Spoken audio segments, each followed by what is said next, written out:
Difference between its manga and anime and newly added scenes for Jujutsu Kaisen Season 1.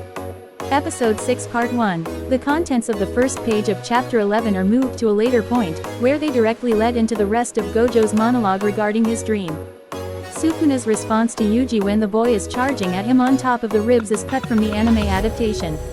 Yuji throws a few regular punches in the anime before he attempts to trick Sukuna.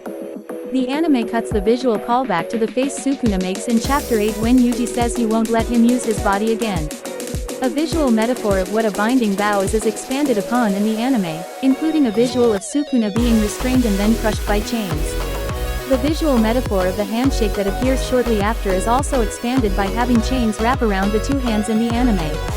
When Sukuna proposes a fight to the death in the manga, he is very clearly grinning, whereas the anime made him serious in that moment. In the anime, Gojo is given an extra line where he compares the Jujutsu higher-ups to a bargain sale on Rotten Mikan. The anime switches Hikari and Okatsu places when Gojo talks about them, having Hikari in the foreground and Okatsu in the background. Aijichi's shock over Yuji being alive is much more exaggerated in the anime than it was in the manga. The anime adds a short line above Ieri that says, "In the meantime, put this on." When she gives Yuji a shirt. The contents of the first page of Chapter 12 are moved to the beginning of the scene at the cafe. The short scene of the waiter running out of the cafe is moved to before Jago gets excited about Prison Realm.